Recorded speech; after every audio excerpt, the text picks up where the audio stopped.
Hello everyone. Long time no see. This is a new thing, isn't it? I wonder how people are going to receive this video. In any case, this is my first attempt at a larger format. This video is scripted, a first for me, at least for its length and depth. The reason for it is a lack of structure that my off-the-cuff commentary sadly suffers from. Even though the ticket sales are okay, do it again. The ticket sales are not representative of... I can't get this point through. Either way, this would be a decent typing practice, and considering that I have nothing going on but waiting until I start to starve, I'm better off spending my time making this planned video a reality. This has taken more time to prepare than every YouTube video I have made thus far. I find the effort and time spent on it quite exhausting, considering the lack of incentive. But this one is special, and for reasons that will be made apparent the further on you watch. I want to be clear on one thing though. I am not a review channel. I lack the knowledge and the passion that certain creators have to make reviews. And so, I know that my review would probably be insufficient from many standpoints one might hold. Another issue that I am facing is that I am not a movie lover. I'm not a media lover in general, which is a disparity that I have to face as I am making a movie review. I have found that most people who review movies, games, or music have had these things define their childhood in a way or another. And I haven't had that happen to me when I was young. I have watched movies as a kid and still love some of these movies to this day, but I would definitely stand back when it comes to understanding movies and other media, and let others with greater experience take the reins when it comes to critiquing. With that being said, I want everyone watching this to know that I am more than ready to be scrutinized over my views of this movie when they are inconsistent or not objective. But if your criticism include any of the following, I want you to know that I had already thought of these issues beforehand. You are nitpicking a Pixar movie for kids. You have personal qualms against this movie's message and it isn't meant for you. You are ignoring deeper themes and symbolism. People really like this movie and you should be nicer to them. You are racist. All of these issues have come to me in one form or another, and I have answers already, so here they are. A Pixar movie doesn't need to be made for adults in order for it to have deeper issues that I found troubling. I do not ascribe myself to the idea that children's movies can't have good writing or world building. That does a disservice to children's intellect and their media. Having personal qualms doesn't mean that I can't have objective issues I can point out.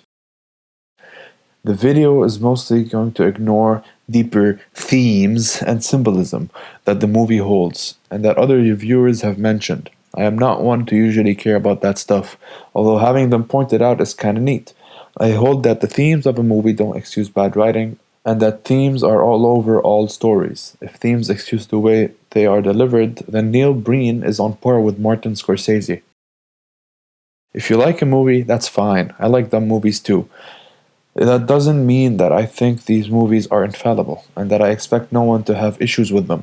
I would probably argue that an infallible movie would be completely boring, but I haven't developed that idea in my mind yet, and so I'm going to refrain from developing it further, at least for now. And for the last point, sure. With that out of the way, I think we can finally start analyzing the movie and what issues I have with it. This review will be play-by-play style, going through the story and interjecting when I think I should. Considering the reviews that I have seen online, I will also be interjecting some here and there to discuss and rebuke. One last thing, this review is going to get pretty nerdy, and if you're not into that, then too bad. Maybe you'll learn something. Dum-dum. This movie has a special place in my life, because it's the reason I picked up guitar as a hobby about a year ago. Now I'm obsessed, and I live my life with long nails because of it. I will get the positives out of the way because this film deserves praise where it earns it. There will be further praise, but it will relate to the story element instead of the technical elements. And since I have no idea how to fit them in a better way, I'll do it now. Pixar and Disney has showed us time and time again that art will always improve, more realistic, more lifelike, more vivid. The movie is quite the spectacle when it comes to the visuals. The texturing and colors are quite a sight to behold, and they have only gotten better since then. I am one who is impressed more by the animation though, because I already work with base visuals and know what goes into them. Animation is another beast. There's no limit to what you can create animation-wise, The depth and the movements and the expressions are quite the feat, and I have no idea where a person can produce such a magical art. There are no guidelines for certain motions, only fundamentals to be applied, and as these movements become more and more complex, either by having more moving parts, or by having less room to hide mistakes,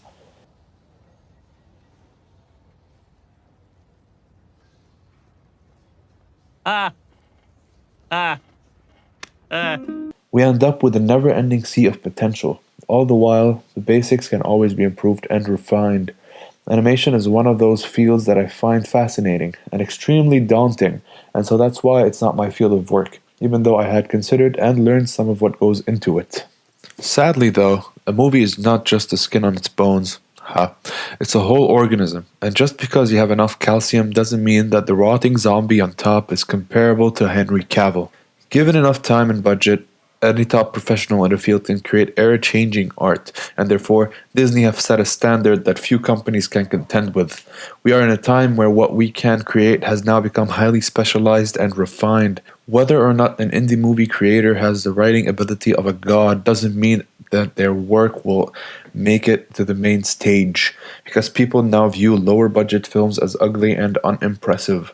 I am one of those people too, by the way. I feel pain when watching lower quality visual effects and choppy animation. Whether that is an issue to be wondering about or ignored is up to you. I have no idea whether or not the highest end visuals will lead to an overlooking of great movies in the long run, but that is something that I am guilty of and will accept as a personal failure. As for more positives, I guess I would mention the voice acting is really good. The voice acting and the singing as well. Especially Anthony Gonzalez, the voice of Miguel. He does a really good job, very serviceable, and really gives us a feeling that we're watching a child. There will be more positives throughout this review, but for now I think it's time to start, shall we? Yes, it's Chinese. No, I'm not Chinese. I have to say though, re-rendering every text in the movie to be in Chinese is quite the feat. That would take a lot of time and resources from the company. Goes to show that Disney is now lost to the communists. Ironic.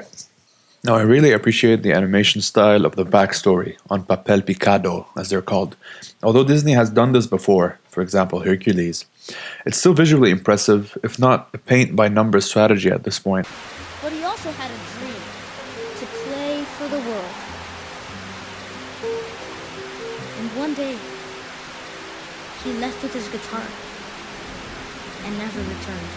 Why does the papa move through the family at first with negative space, but then the next time he does, he moves through them differently? Nitpick, but hey, what are graphic designers for? I think showing the dad's face in the opening scene is a bad idea, because it gives us an idea of what he looks like. You could have had him off screen, you know, like his head over the ceiling or something. I prefer to have the face hidden, honestly, because the entire point of the movie is that we don't know what he looks like, and then we end up believing it's someone else. So having his face very visible in the opening, even though it's supposed to be a generic face that Miguel probably feels in his own mind, is not a good idea. Because the rest of the movie, we just think of the father as a headless person with just a body, and then we fill in the blank what the person's head is. So keeping it consistent would be a better idea in this scenario.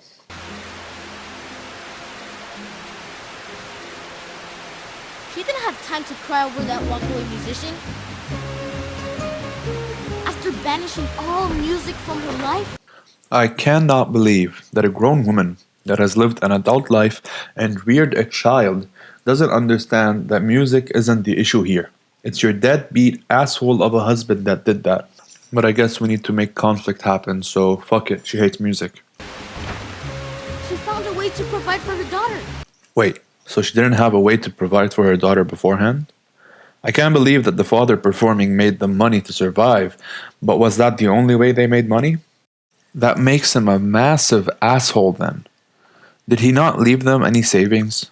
That would mean that she had to work back when he lived with them in order to make enough money to survive, but she doesn't. How was the house provided for, and how did they make any money? It makes it seem like him leaving was what caused the shortage of money, but that doesn't make any sense. She rolled up her sleeves, and she learned to make shoes. The mother is such a badass. But seriously, a woman in the 1930s could not open a shoemaking factory. Why is she successful? You don't just learn to make shoes, you learn under a master, like any craft in the world. If it's a new skill that you're learning and you're relying on it to make enough money to survive, then the competition will drown you. There's no way in hell you'll catch up with people who have been making shoes for years. Then she taught her daughter to make shoes. And later, she taught her son-in-law. Then her grandkids got roped in. As her family grew, so did the business. So she taught her entire family how to make shoes, even the children. The tools used in shoemaking are terribly dangerous and to be used by adults. Later on, we'll see Miguel, he's going to be making shoes at a young age too. And that is in 2017. That woman was my great-great-grandmother, Mama Imelda. Hola, Mama Coco. How are you? Actually, my name is Miguel. So I understand that narrating the beginning should be done because we're being shown the entire family history. But why would he just not say, my name is Miguel, to her? Why would he say it in his own mind to us, the audience? That would make more sense, but it's a nitpick. Showing us that Miguel has a good history with his great-grandma is pretty sweet, and sets up why he would care for her. Oh, you're a twig, mijo. Have some more. No, gracias. Ask if you would like more tamales. Grandma force-feeding is abuse. Thank you for telling us what the food is, by the way. That would have been really hard to know otherwise. Be back by lunch, Miko. Love you, Mama. I am not like the rest of my family.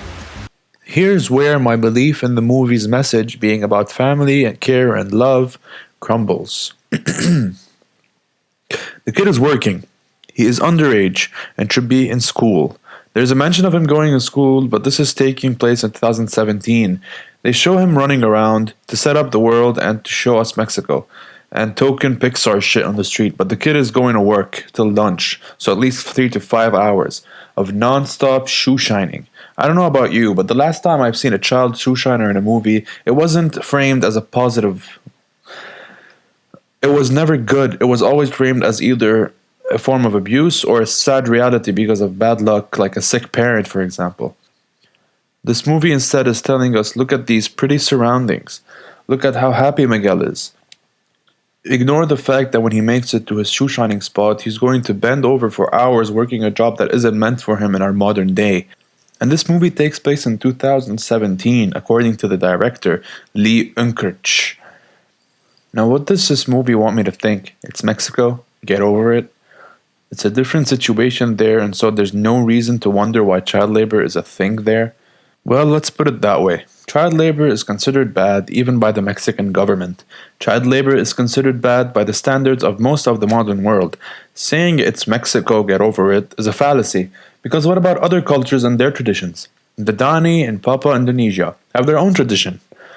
They, as a part of the mourning of their dead, hey, it's kind of like Dia de Muertos, as in dead people. Well, should be pretty wholesome, right? Nope. They cut off their fingers after deciding on a finger joint. It's a part of mourning, and to them, it's a great way to show their sadness to their lost loved ones. Just because someone does something as a part of culture doesn't mean it should be considered infallible. So Miguel pays for his food here. I want you to keep that in your mind for now. Setting up Alebrijes next to Dante is clever, considering what comes afterwards with him. I know I'm not supposed to love music, but it's not my fault. It's his. Ernesto de la Cruz, the greatest musician of all time.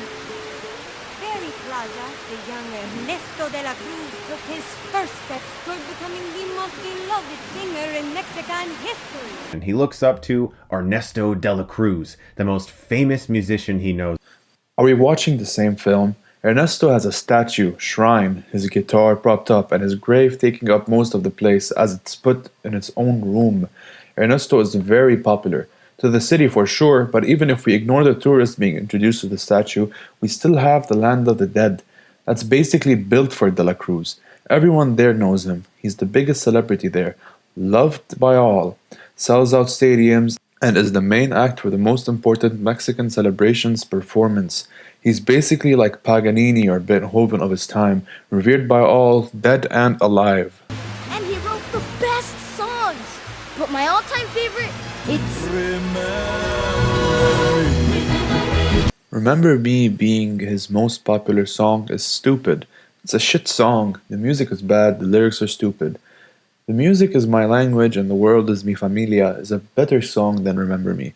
Maybe it's famous because Ernesto died singing it, but then why would Miguel say it's his favorite? It's kinda dark. And then why would the dead sing it? They don't care that he died, they have him there. That makes me believe that the reason it's considered the most famous song is because it's the whole point of the movie. That's fine, I guess, but you cannot write a better song. Come on. I like how the guitar is given away before the bell falls. Nice. The music competition for Dia de Muertos. You want to be like your hero? You should sign up. Show me what you got, Hector. Now from here, I think the Mexican man, the mariachi, is a sweet person, telling Miguel to play for him and that going for his dreams is what he needs to do. Although he does kind of sound like a Mexican stereotype. And now we're introduced to Psycho Grandma. The kid's reaction says it all. He's traumatized. Screaming at the mariachi also, like what a bitch. It's just Dante. So Psycho Grandma is also an animal abuser. Sure, it's common in old women, especially where I am, but so was slavery at one time. Doesn't make it right.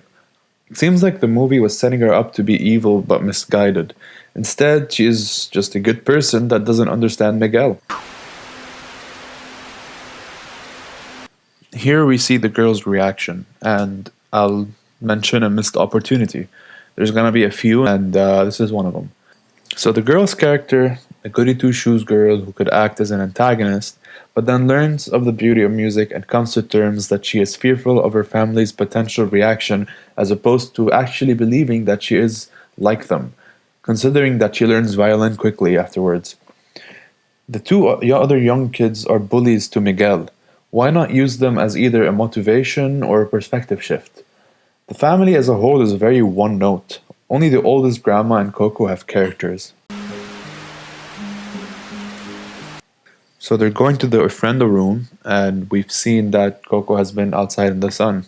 We have no reason to assume that she could move herself. No wonder she's senile now. You want me to believe that the entire family only loved shoes and candles? Why are they so one-dimensional? And when I say shoes and candles, it's because that's all we have on the ofrenda. Now, candles are obviously going to be part of an ofrenda, but usually what you have there are offerings to the dead, and it's usually things that they like. For example, food, which is also shown, but also objects that they like. Like if it's for kids, toys. If it's for adults, maybe cigarettes. That's actually something that's pretty common. So why just have it being shoes? Why is the family so one note? Why did Miguel wait a while before drawing the nose? Did he not have the golden marker? Well, no, because he pulled it out of the cup. That doesn't make any sense. So here's another praise. I love that Miguel had built his own guitar. It makes sense from the laborer's standpoint. Also, if Mexico is filled with mariachi, as this movie is trying to tell us, then Miguel finding a damaged but somewhat functional guitar pieces is plausible. Also, the use of nails, duct tape is pretty cool. One issue though, there's no way in hell that he got fret spacings correctly using nails and eyeballing it. He might have followed the old fret holes and beat nails in their places. But also, the string spacing is messed up, which means that when he plays a real guitar, which he will do later, he'll need to adjust his technique. But not in this movie, he plays it fine. So that doesn't make sense. Also, what are the strings supposed to be made of? Also, there is no way the guitar sounds like that. It's a bit muted, which could be from many different places. Maybe the comb as a bridge. But the sound is too good for this. Doesn't mean he can't learn from it, just means he can't perform from it. Why would he say, I wish someone wanted to hear me? The first guy we see Miguel talking to about music wanted to hear him. In fact, he wanted to hear him so much that he gave him, a toddler, a professional instrument to play. That is insanely stupid if you're a musician, but it shows dedication that he wanted to hear him play and wanted to see what he had. So that doesn't add up. Other than you. So does Miguel have perfect pitch? How could he figure out the notes? I mean, as a guitarist, if you have one in tune string, you can tune all the rest. But not having a tuner or at least an audio to hear in order to compare the pitches doesn't really follow. Unless he actually does have perfect pitch. He could have, it's rare, but it does exist. Although you need to be a musician to have perfect pitch. Having a De La Cruz shrine is kind of creepy, or ofrenda. I guess it is an ofrenda. I'm sure that came from the neglect that he gets from his family, considering that he stays up there all the time. Keeping candles lit in this area is 100% gonna start a fire.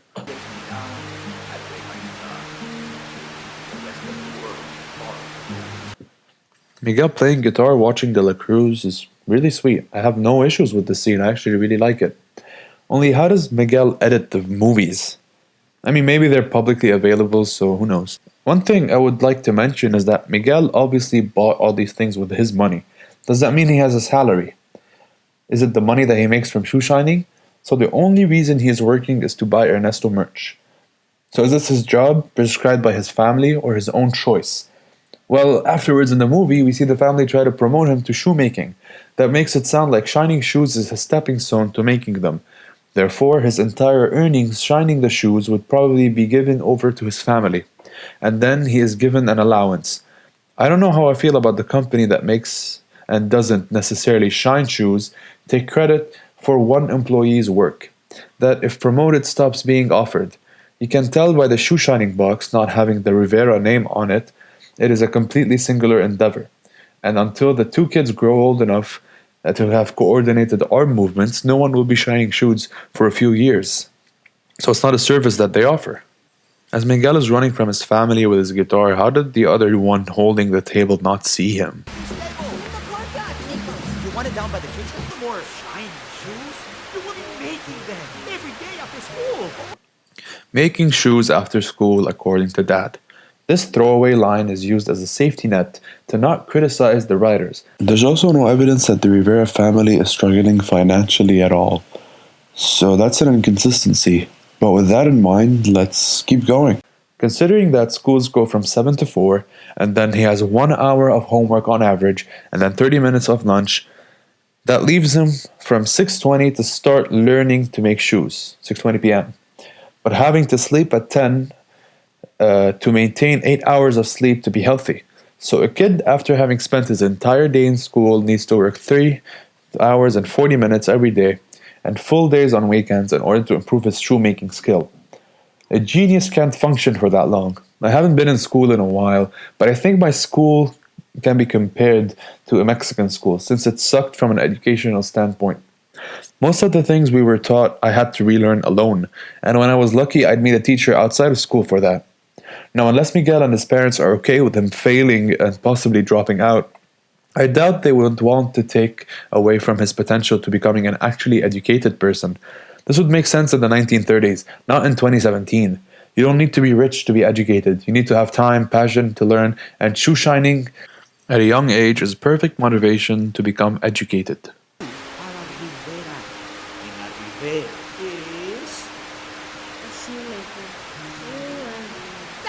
A Rivera is a shoemaker through and through. I refuse to believe that everyone in the family is actually that in love with shoes. Why would Mama Imelda use a photograph of herself with her husband? Unlucky for the movie, I have an A in history of photography, so I know that this is bullshit. The argument that photography was expensive back then doesn't work. By the 1920s, photography was a lot cheaper and widely accessible, with the evolution of photo prints instead of copper plates for photographs being the only printing technique. Therefore, she could have gotten a photograph that doesn't include her husband. Also, the photo of the husband is enough, even if his face is not there. The movie makes it so that it's a facial recognition software that identifies the relative, But ofrendas don't work that way. The rules specify that anything that represents the family member is enough to count as an ofrenda person. So having his body there means he's on the ofrenda. Furthermore, an ofrenda doesn't require photographs, although it's what we have nowadays. Back in the day when ofrendas first started, way before Mexico was even a country, ofrendas worked as literally just having offerings on, let's say, an altar of some sorts. So anything that represents what that relative is, for example, something they really liked. So a musician, his guitar, that means he's on the ofrenda. That's what it means. It doesn't need to be a photograph. If photographs were necessary, then if you think about it, anything before photography, that would mean that you have a bunch of relatives that are stuck in the land of the dead and can't go to the land of the living on Dia de Muertos. So that's a bit of an oversight. Papa. Mama Coco. How did Coco see the photo from there? That doesn't make sense.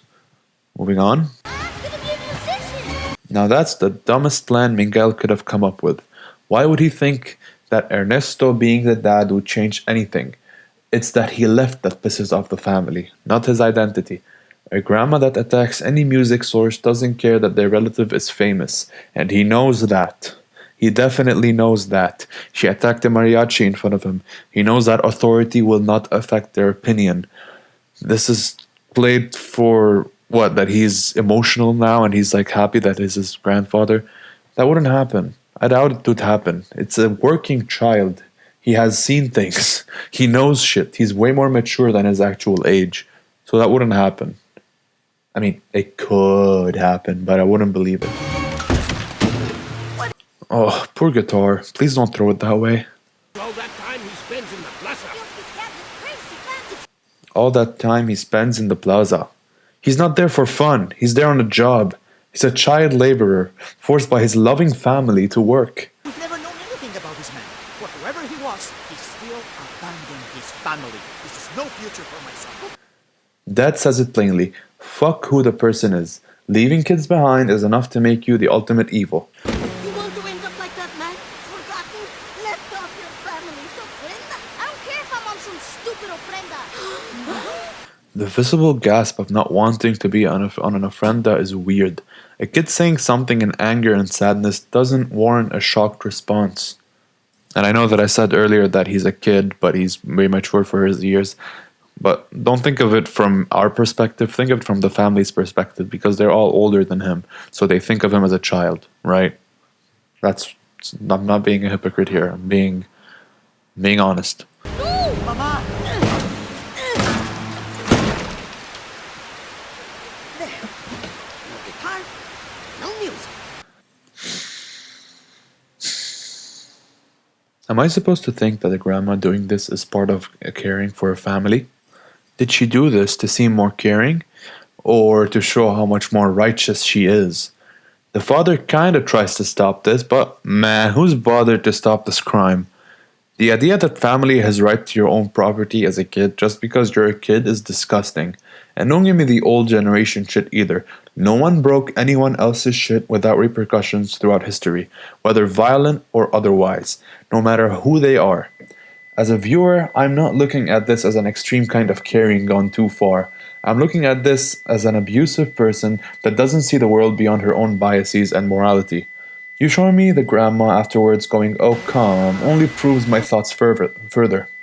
She's deluded and uncaring beyond her own beliefs. Stubbornness is a known old person trait, and we respect old people's ideas with quiet nods and tolerance, but no one has ultimate bounds to what they can do. She is crazy. She is unlikable. Just because my parent came out of your cunt and you feed them doesn't mean I can't distaste some of your actions. Sure, food is a way of showing love for old generations and different cultures, mine being one of them, but it's too little as a gesture when destroying property is considered a necessity to keep you in line. This movie needs you to care for your grandparents to see this as a tragedy, but I don't, and so I see it as the crime worth punishing. I'm not saying kill her or break her stuff, because you can't hurt her that way. The best way to hurt her is not talking to her anymore. show her the pain that she's caused you, and then on her deathbed, choke her out if you want. Okay, I got a bit too mad here. Let's calm down. Why did none of the family react beyond just standing there? In a movie about family, I'd hope that the family gets to have input. Great-great-grandfather? What am I supposed to do? In English, please. Does Miguel not realize that his family could be anywhere near him right now? I mean, they know he's gonna play in the plaza, so they would be there. They would be dispersing and close, so he's taking his time. Him folding the image, hiding his committed family, is a great visual, and I like it symbolically. I need to borrow this. I'm gonna play in the plaza, just like you did. Does Miguel not think people would have an aversion to him playing the treasured Ernesto guitar in public? Is that what it looks like? De La Cruz is like... Why did Miguel not start glowing before the man walked through him? Also, why did the guitar not fall down before he put it down? Also, why does light bounce off him? What are the rules? So he was in a grave, and then skeleton lady pulled him up, and then he fell back again, but not in the grave. Consistency. Where is it? Guy takes out one of each offering. Why does he not take out an infinite amount of that? What makes an offering that is taken metaphysically instead of physically limited? What makes it so that they can't take anything else? The guitar wasn't an offering, but at the end of the movie, Hector took it. Also, why wouldn't you take someone else's offerings? Is it just a bunch of spiritual gobbledygook that makes it work? I'm sorry. Miguel? So the man exploded, and his bones came back to him like magnets on command. Keep that in your mind for now. Mama Imelda can't come to us. Then we are going to her. Vámonos. Then we are going to her. That was the only time this whole family had any action beyond getting whipped by the eldest, which is a theme, I guess, of this movie. So why can't Miguel walk on the bridge? It has nothing to do with him being remembered, because Hector can't. So does it have everything to do with him having a photo on the ofrenda? Therefore, why does Miguel not sink through like Hector? Is being half dead the reason? That's silly. Alright, why is the world so stupid? Why can't it be a reflection of the real Mexican world, but with less of care for safety? Nope, we have to get generic concept art crap.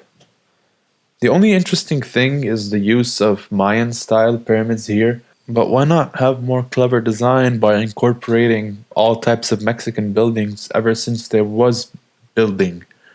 Like from the Incas and the Mayas building their pyramids all the way to now, and all the historical styles of buildings that made eras in architecture, and just have them all incorporated in a clever way instead of this generic concept art crap. It's just very pretty. Fantastic world building. I don't get why people think this world looks good. It looks horrible. Have people not seen concept art? I'll show you some examples. That is very standard. The only kinda interesting part is the colors, but that's an afterthought.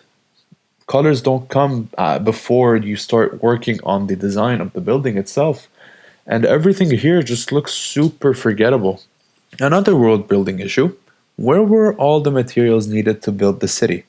Its infrastructure, the machinery, all of that, where did they come from? Did the city of the dead advance at all? Well, that would assume that they had the capacity and need to advance. A film that feels like it has history, like it happened before the movie started. Like the city looks like it was just spawned in. There are no grounded features of reality there. No ground that you could mine for metal, no animals to make wool, to make clothes, no factories that make the drinks that the people drink later on. The only way to make this world work is if all of these materials were offerings. But that would mean that some wacko people offered metal nuggets and other stuff to their relatives. And considering how Border Patrol makes sure that nothing comes in unchecked and undeclared, I highly doubt someone could just walk in with a John Deere 1025R for construction purposes. Also, what about the clothes? Why do skeletons have clothes on? I get it from a perspective of creating character and for the children watching, but I need reasons. You could mention that the people come into the world in the clothes that they were buried in. That would mean that a police officer that died in the line of duty and then was sent to the land of the dead will be forced to work that job because that's the clothes they were buried in. And also, who buries a person with a hat? Alebrijes! But those are... Real Alebrijes, spirit creatures. They guide souls on their journey. Alebrijes guide souls to their journey. But all they do is plot convenience. The only thing that guides people to their journey is that big fuck-off pedal bridge. Why does the land of the dead have a border? Hear me out. No one without an Ofrenda picture can pass. No one can pass on any other day other than the Day of the Dead. So why have a border? Why have police? Why are there jobs beyond stamping a stupid paper that no one sees again in this film? Also, wouldn't the police want to see their families? Why would you take a job that would limit you from seeing your family on the only day that you could do it? But no, I gotta work. Because what? Because money? You don't want to starve as a skeleton. Yeah, I get that. What would you buy even as a skeleton? What would you need? I mean, if the clothes you're on your back are clothes that come from when you were buried, because that's the only thing that would make sense, then I don't get it. That's just, world building. It's a hard thing. Missed opportunity. I missed to put that. Okay, so the guitar could have served as a great symbol of perseverance, but at the same time, a tool that drives the old father away actively.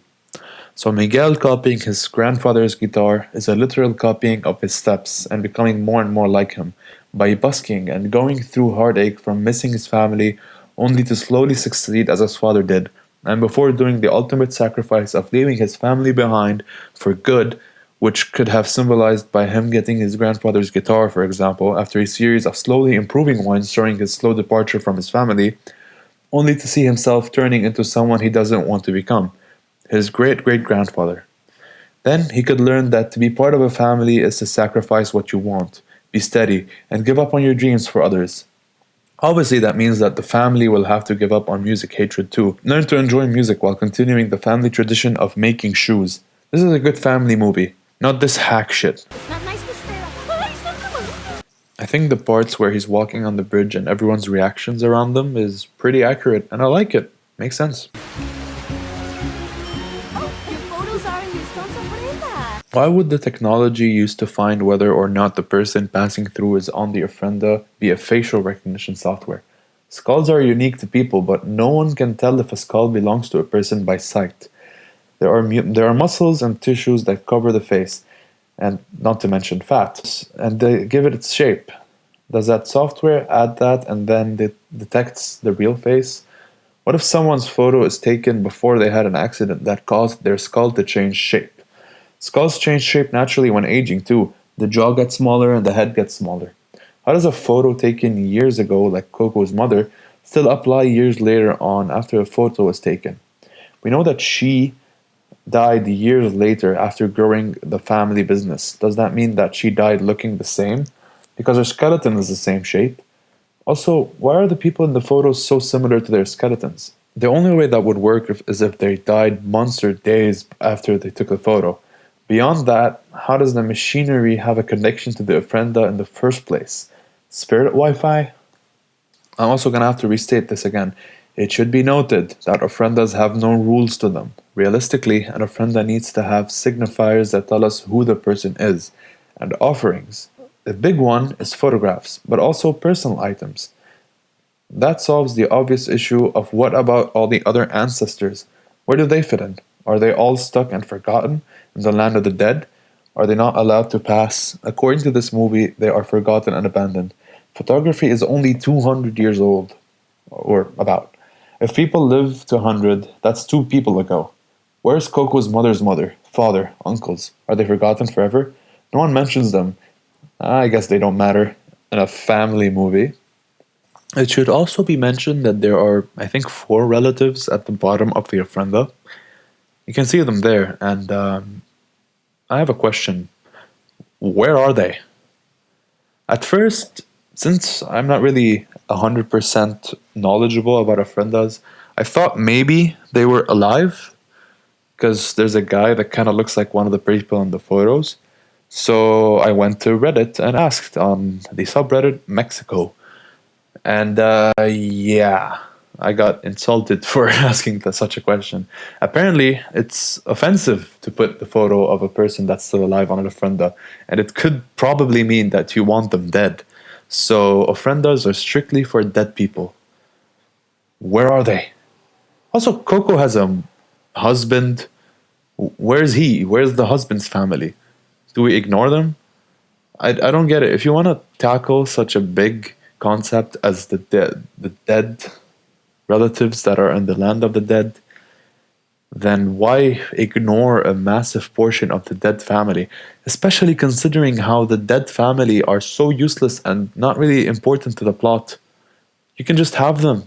Just have them there, or just have them mentioned. Be like, oh, they're here, yeah, but they're busy doing this or whatever. Or maybe they passed the bridge and they're waiting for us to get there. You know, just mention them. Don't act like they don't exist.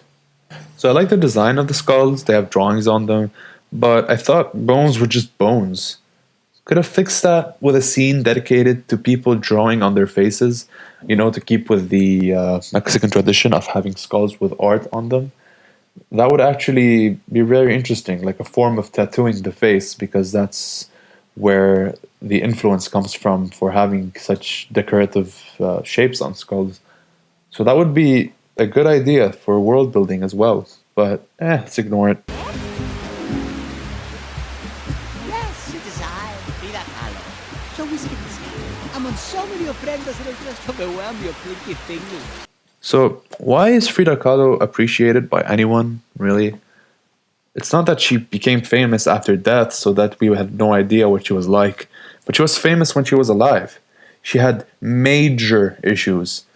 Her mother was a religious nut, her father was too busy, and she only picked a painting to get close to him. When she was 18, she married a 47 fat man pedophile, and she'd always go back to him even after he cheated on her several times, and was also in an accident that left her with one leg on her and bedridden. I would excuse her if her art was good, but it's not really. But that's subjective. For example, I like Dali's paintings, and he's a modern artist too, but I will admit that he was a poser when it comes to his personality. He lost his mom when he was young, and so he created a persona that gave him confidence, although he was pretty good at painting, and I love his paintings. Pollock was a douchebag, alcoholic, abusive husband, but I like his paintings not because they're good, but because they're terrible, but because of the fuck you attitude that his paintings had. Frida was a communist. She painted herself with Lenin many times. She was dumb, a perpetual victim, and her paintings lacked creativity. There's nothing there. It's a shitty selfie. I guess what I'm trying to say is, historically speaking, she shouldn't really have any relevance. I understand that it's kind of rude to say that she's a perpetual victim, considering she actually was a victim of a terrible situation. Like when she was 18, the car crash that she was in was a bus crash, and she was literally the only one that got hurt. Everyone else was fine, but she was the only one that got hurt and lost a leg, and was bedridden since then and was sick all the time. So that's a tragedy, but she's not a personality worth looking up to. So it's really confusing to me when people constantly cite her as such an inspirational person. Is it because she has a mustache and a unibrow? Who cares? That's nothing. I don't know. It's just subjective crap. It's whatever. But yeah, considering modern artists, Rothko should be hanged by his nutsack. I've seen his paintings in person. They're huge and a massive waste of paint. No photo of an ofrenda, no crossing the bridge. Yeah, the way she said ofrenda makes it sound like she's faking an accent. I think she definitely is not Mexican. Would that be considered racist? Why are the police trying to stop him? I don't get it. He can't pass. Also, why are his bones duct taped and broken? No one else has that through the entire movie, other than one guy. Why does he have a golden tooth? Where did he get those clothes? So clothes are made in the land of the dead, according to what he looks like. And he had to makeshift a hat and wear fucked up clothes because he is poor. Why are there economic classes in the land of the dead when currency has no value to a dead person? I get celebrity classes and them getting all the offerings, but why are offerings and remembrances signs of economic wealth? Unless the offerings are cashed in and then somehow the land of the dead government buys them for money. Considering the amount of offerings that would fill up the plaza, that probably could make sense. That would mean that how loved ones are remembered determines their life quality afterwards. But that's a bit of a problem because that would mean a family killed in a plane crash, for example, or a disaster is left as poor people. Now they could probably pass through the bridge because then we have an example of a person whose photo is on his dentist's ofrenda, but that also means that they would not get any offerings. Also, where do the offerings go? You can't use them. You can store them up, but how much storage space do you have? Best explanation is the land of the dead government buys them up, which is why people have to declare stuff, to make sure that the offerings are useful. But that would mean that people's prayers and offerings are being used for gain by the government, and that the dead people are too selfish to care about what the offerings might mean to the people that are alive. The more you think about it, the more fucked up the world gets. Hola. That guy's jaw was attached to the face, and now it fell off like it's a separate joint, which is what it's supposed to be. Why? Is it for a gag? Why can't these people get to the ofrendas? Why are there offices? What are they doing? The border is right there. Just pass through. I guess the people need to get a pass to get to the border beforehand, but that means that a simple ticket could count without having to have a facial scanner. So Mama Imelda just caused destruction of property and the threat of assault to this poor employee. Police are nowhere. Well, you're cursed. What? Dia de los Muertos is a night to keep you the dead. You stole from the dead. But I wasn't stealing the guitar. So how is taking a guitar stealing from the dead? To steal implies ownership, and ownership implies usefulness to a person or organization. The guitar would not be stealing from the dead, but stealing from the Mexican government at this point because it's owned by them. Therefore, the curse makes no sense. Also, if a kid had a shoe, for example, and then they died, and if the next kid growing up years later takes the shoe as a hand-me-down, does that mean that he is cursed? World building. Hard. It was my great-great-grandfather's. He would have wanted me to have it. Lucky he didn't mention the name of the great-grandfather, the one he thinks he is. Would have really put a dampener on things and changed the entire movie. You took my photo off the ofrenda? I'm not one to criticize accents. My accent sucks, as you can tell. But that voice and that accent together makes me want to rip my ears out. Get your family's blessing and everything should go back to normal. The way this works makes no sense. Why is a family's blessing what makes a person able to go back? What if your family sucks? I asked for your blessing. Tía Rosita, Oscar, Felipe, Tía Victoria. Don't make this hard, Nico. You go home my way or no. Alright, here's where the movie completely loses sense. Why does a family movie show us family members that are completely brain dead? Lol. Is it the point of family that everyone is a different person and that the only reason that we are in any form of a relationship together is that we're blood related and that family teaches us tolerance and sacrifice even if we might disagree? Then why are all the family members nothing but Roombas that bump into things and just walk away like they didn't exist? Why tell me that a family is important through a dictatorship of a family, always run by an old psychopathic woman that popped everyone out of her vag? Not let you go down the same path he did. Who the fuck are you to say that? You're not his mother. You're not his grandmother. You don't see any of the moments that involve him growing up, becoming this person. You come in once a year. Even his grandma can't dictate policy on how to raise him. It's his parents' job to do so. So you have nothing to do with him deciding. I found that living boy. Excuse me, folks. Excuse me. Wow, Miguel pulled a John Wick on him. Clean an officer, talks Illegal? There are laws? Why? Disturbing the peace is the only law that makes sense here. But why would the dead person be disturbed by anything? I should lock you up for the rest of the holiday. Lock him up? There are prisons? Why? This adds another layer of confusion. Think about it. It's the land of the dead. Why do we have police officers here? Police officers are put in the line of duty to protect us from ourselves, really. Protect us from violence, protect us from people that could hurt us because they're trained and armed to protect us. That's how it works. Now, you're a skeleton. You can't feel pain. You can't get hurt.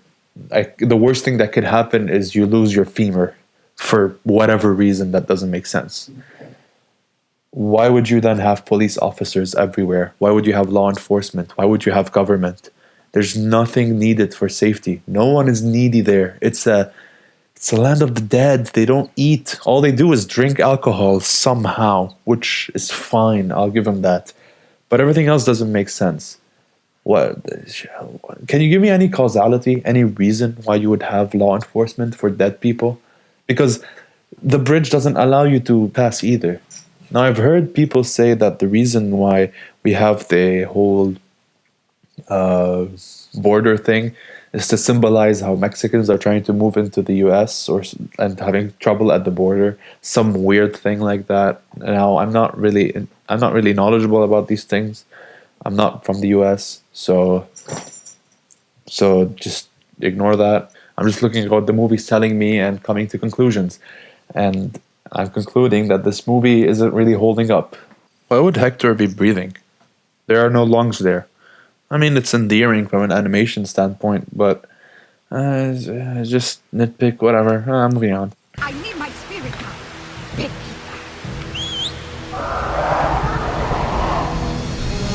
Spirit guides come in with a whistle, so they hear you. What if the spirit guide was too far away? Or do they just follow you everywhere, Batman style? Alright, there's an issue here.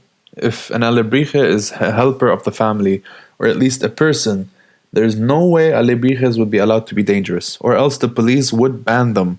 I mean, they don't let people pass a bridge that they can't physically pass, so that's pretty authoritative.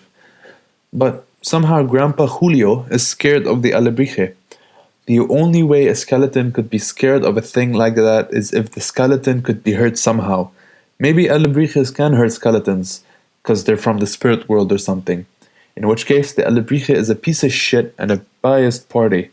But beyond that, a weapon of some sort, which would be banned immediately.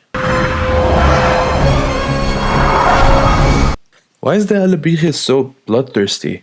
Is it to make it seem like Miguel has little time to escape his family? Look at the murderous monster chasing him. That means that Mama Imelda is even more of a psychopath because she is sending a knowingly dangerous monster after a kid that can't defend himself and that could possibly feel pain. Also, why is Pepita flying away like that? How are they supposed to follow it? Where's it going? A shoe shine. Nice. It's a reference to the reveal that'll come later. But where did he get the shoe shine? He never had any offerings and he's broke. Does that mean he stole it? Nude model art. Nice. Yo, how did you get in here? I just... Fucking Frida. We could use some music. Oh, what if we did like... dun, dun, dun, dun, dun? So Miguel is now a music writer, composer. Also, if there weren't any music, why is there a mini orchestra to the side just chilling? Frida wasn't a performance artist. She couldn't perform. She had a missing leg. Actually, that would mean that her skeleton would also be missing a leg. Nitpick, I guess. Not really. It's historical facts. Don't include historical characters if they're not going to be accurate. If Frida was making performance art in the land of the dead, it would be all about how her and Stalin are flocking in a communist-colored park or something. Look up her art. It's hilarious. The fuck is that violin? Where's the bridge positioned? Where did the strings go to? The F-holes are way too small. I won't even start on the scroll, and there's no chin rest. I guess it's passable if he's a 300-year-old violinist. There's also no shoulder rest, but again, might be a 300-year-old violinist. Just an inaccurate instrument, even though they spent so much time on the guitars. So, if Pepita can make footprints visible by exhaling on the floor, why does it not do that at all times? And why would it be flying? My brain! Size 7. Pronated. This is the only thing that makes the family not as useless as you would think they might be. But there is an issue. We already know that Pepita is doing its job by smelling for the boy. That means that them analyzing a specific footprint that the Alebrije knows is important to them is just a way to make the family seem more like individuals with actual worth, instead of just a bunch of bumbling idiots without personalities being dragged around by a psychopath of a matriarch. And there we go. Hector throws himself without abandon to the floor and has no second doubt while doing it. You want me to believe a fictional world where the inhabitants are dead, but not really, people that have no weaknesses, but then show me law enforcement, borders, declaration of goods, hierarchy of possessions similar to economic prosperity, like that makes any sense? I don't want to see your stupid face, Hector. Alright, another bunch of issues come up from these scenes. Let's go through them bit by bit.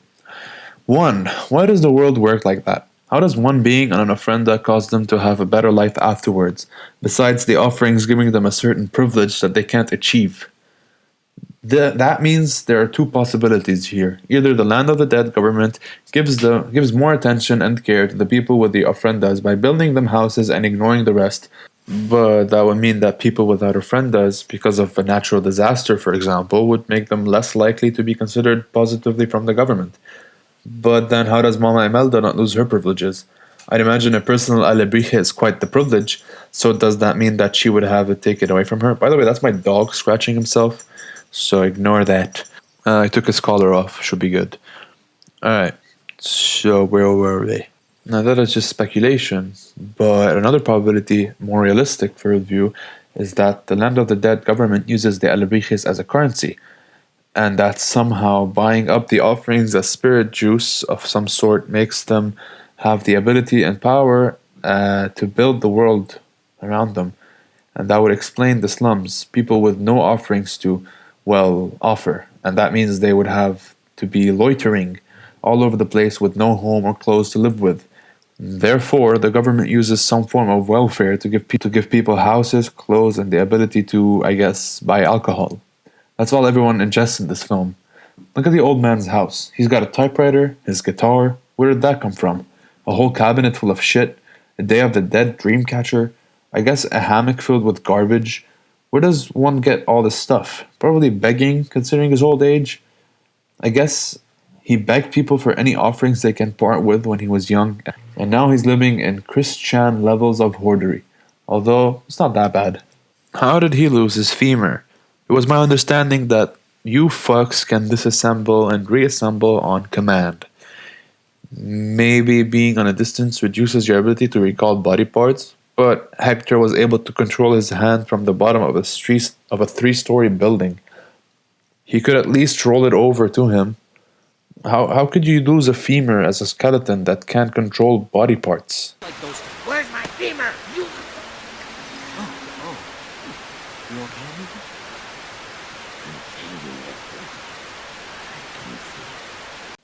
Why does being forgotten cause physical pain? How does that work exactly? Does forgetting come and go? That doesn't make sense. I have a dead grandfather, but I don't think of him for months at a time, and then I'm reminded of him out of nowhere. Does that mean that he's spending his days shining and shimmering and shaking, thinking that fucker better not forget me, even though I never met his ass? Or does it have to do with a person going senile, like Coco forgetting Hector, because she's just too fucking old to remember she has a husband we never met? Yeah, I noticed. He's nowhere to be seen. Fuck him, I guess.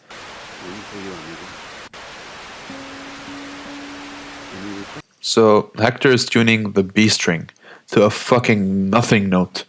The guitar doesn't play the exact note on an open string. The closest thing to this note the guitar can play is a C sharp on the second string, second fret. But if you want to get the same note, you'll have to bend the string further on the fret. So I have my guitar here. So this is the second string, second fret. This is the third fret. Those are very different notes. So if you want to get what he wants, you have to go in between. And that's pretty much what he played. And that's not a note that we have on a guitar on open strings. So I don't know. I don't know what he's doing. I guess he's not a musician. Alright, now it's time for the fun stuff. At least from my perspective, the guitar is a mess, I think. I'm not a luthier, so this is some real bro luthering going on here. The strings are tied at the bottom and the tuning machines point backwards. That means that the guitar is a classical guitar. Continuing from there, the three top strings are obviously nylon and not steel. This creates a bunch of issues. The guitars in the beginning of the movie were fine. The white guitar was a pain to look at, and it's also very much inconsistent in the art, but I digress. It's also just ornamental from the looks of it. It just might just be a symbol, but whatever. Going from there are a bunch of other issues. The guitar has lost a lot of its varnish from the looks of things. Now, it might not have any varnish to begin with, which is a stylistic opinion, but no, please varnish guitars, and don't sand the varnish off. You need that to keep the wood safe, and even for better resonance. Anyway, the scratches all over the guitar are explained by the way the guitar is stored, under a bunch of garbage. People, protect your instruments, put them in their cases, or get stands for them. From there we get to the shape of the guitar. I'm a purist, and that means that I think no classical guitar deserves to be shaped like this. This is an acoustic guitar shape. Purist. Please keep classical guitars the same shape. The point is for the top plate to resonate better. That won't work with that shit being this unsymmetrical. The fretboard looks like it was not made of ebony, which is a mistake and will always be. Ebony is cheaper, looks better, and resonates better than any alternatives, which might be the same here, probably rosewood. The bridge shape is completely wrong. It needs to be way flatter. The strings on the top and the bottom need to be cut neatly, or else you end up scratching the guitar up and making a mess. Also, you might end up stabbing someone if you're playing music in an ensemble. The lining is horrible, by the way. What the fuck are you thinking? The point of a lining is to strengthen the guitar at the edges and, if possible, add a nice look to it. But with that shit, you ruined the top plate's ability to resonate effectively and made the guitar uglier too. The lining is made of one long piece of wood bended to the shape of the guitar, and then placed in the guitar's edges to make it tougher there. But also it's form-fitted so it doesn't have any protruding parts. Why the fuck does the guitar have a strap attachment on the bottom? It's a classical guitar. Classical guitars don't have straps. It'd be like adding a cello spike to a violin. It's out of place, ruins the wood strength, unless you add a block of wood on the bottom, which takes away the resonance again. Big issues here. It's equivalent to not having a strap on an electric guitar. Different instruments need different things for different reasons. Classical guitars don't have straps, electrical guitars have straps, so do acoustics.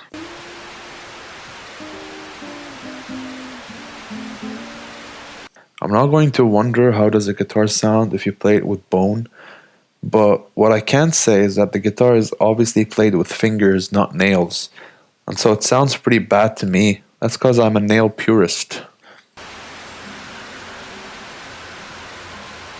There's no one left in the living world who remembers you. You disappear from this world. We call it the final death. The final death. That's pretty hilarious. And after the final death, we get to a world where we are forgotten. And then, when we are re-forgotten by the dead, we die again. And it's called the final death. Where did he go? But I've met him. I could remember him when I go back. Your memories, they have to be passed down by those who knew us in life. And the stories they tell. Why does it have to work that way? Why does he know that? The point is being remembered, but it has to come from someone that knew them from life? That seems like a stupid technicality. Also, who told Hector's story to anyone? How is he still alive considering that his story was never told? That means that the point is just being remembered, not being talked about by the people who knew you. Inconsistencies. With that said, I'm going to mention the elephant in the room. What happens when enemies find themselves in the land of the dead? Do they duke it out, or do they just ignore each other? What happens when Mitler heats 6 million of his unwilling participants in exploitation and manipulation, let's say? Will they just let him go because they can't do anything to him? Beyond that, we have an issue to think about. The 6 mils of peeps are all going to be forgotten one day, right? I doubt that Hitler would ever be forgotten. He's going to be talked about for the next century, and that means that he's going to outlive most anyone in the land of the dead. What a fair system. Be remembered, and you will be rewarded by eternal life. Doesn't matter how that happens, just do something big enough. The more insane you are, the more remembered you are, the more rewarded you are. You think they can't get offerings? Trust me, those fucks have their brain-dead offerers, and the land of the dead cares about resources uber alles. Otherwise, we wouldn't have the slums of the forgotten. And they will take anything from anyone, regardless of who they are or what they are. A trader. There are traders in the land of the dead. How does stuff get produced? By what are they produced? How are they paid for? Does the land of the dead government sell that stuff to the traders? What is going on? Today's Skrillex of the Dead. It's his most popular song. Why is Hector tuning the guitar every 5 minutes? It's a full size with old strings, which means that those strings will not be going out of tune at that pace. Have you ever played musical cups before? You need skin for that. What you do is just you take your fingers, you wet them, and then you rub them on top of the cups in a circular motion, enough until you create resonance. That's how it works. So that guy can't be playing anything right now. Physics.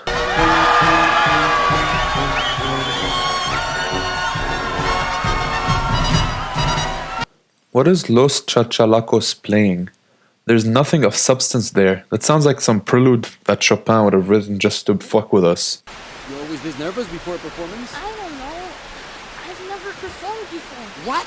You said you were a musician. I am. I mean, I will be. Because I don't just want to get De La Cruz's blessing. I need to prove that I'm worthy of it. Miguel is counting on his and Hector's survival on some dumb idea of earning it. That's like doing your SATs as a kindergartner. How does he hope to win? Does he even know how to play music and sing at the same time? It's fucking impossible if you're not a performer that practiced for it. And we already know that he wants to stay as quiet as possible so that his parents wouldn't catch him. Inconsistencies. Los Chachalacos' music sucks ass. Who cheers a marching band style of music instead of actual music? The nuns sounded better, honestly.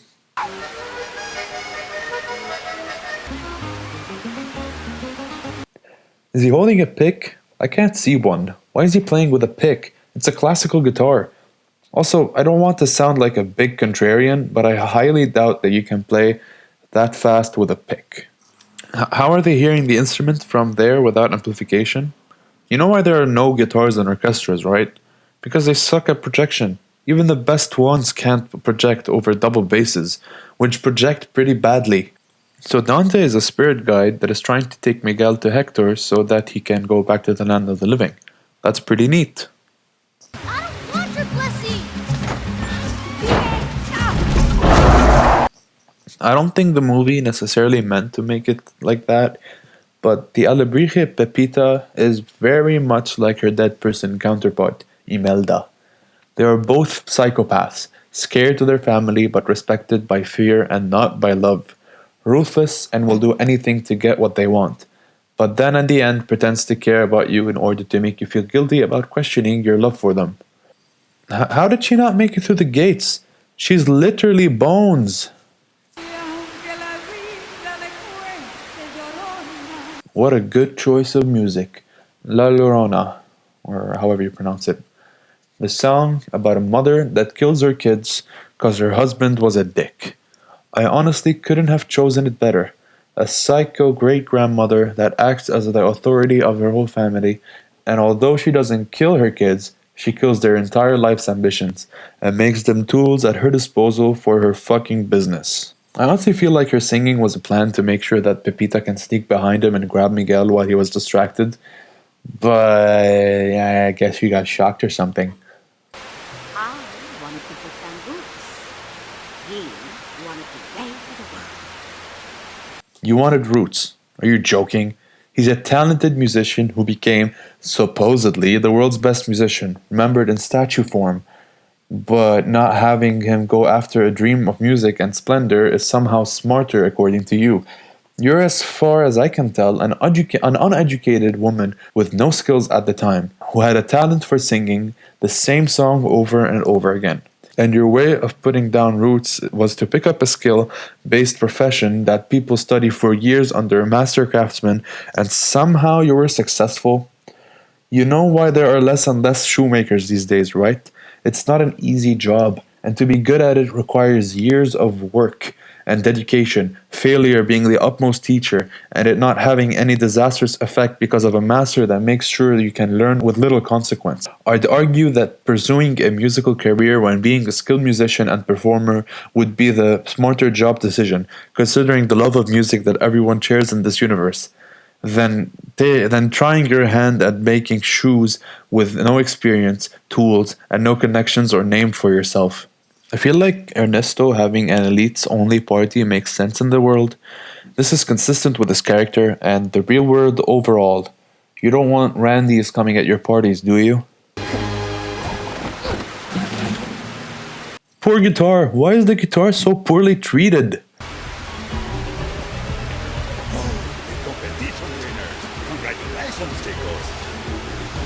Is one invitation good for a whole band of 9? How do you make sure that no one sneaks in with them?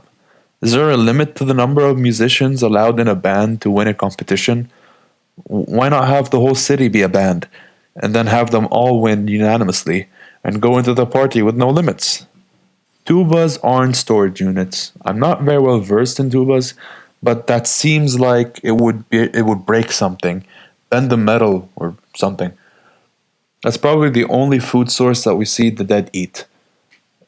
Why is an Alebrije used as a waiter? What the fuck is this use of music? I thought that this was a Mexican folk-style party. I'd argue that the famous and rich people of Mexico are the ones that are invited, never heard this form of music. And Ernesto wouldn't have had that music play. He'd have some idle guitar music playing. He's a musician from the 1940s. Why are the swimmers performing shit for no one? No one's looking. Nitpick. Where did the DJ set come from? And what does give cumbia mean? So I looked it up. Reference to Camilo Lara, a big Mexican musician. But why is he portrayed as dead? He's still alive.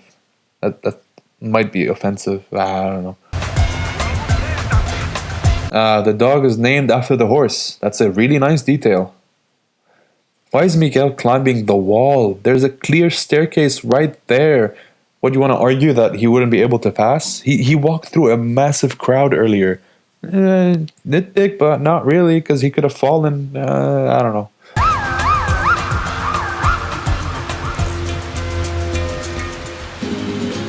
I am not going to believe that the whole place heard that over the loud-ass speakers. Have any of you been to an event like this? You need to scream like Miguel to hear one next to you. He'd need to scream like a jet engine to be heard. Here's one important thing about instruments that you need to learn. Instruments are valued by their ability to project, and the better an instrument projects, the more composers use them in compositions. Wind instruments are great at projection, although that depends on the performer. For example, the trumpet is so loud that being on the loud side of it is suicide for our ears. The violin also had a similar effect. Professional violinists go deaf in one ear after years of performing because of how loud and good the violin can get. Listen to any violin solo piece, and you'll know what I'm saying.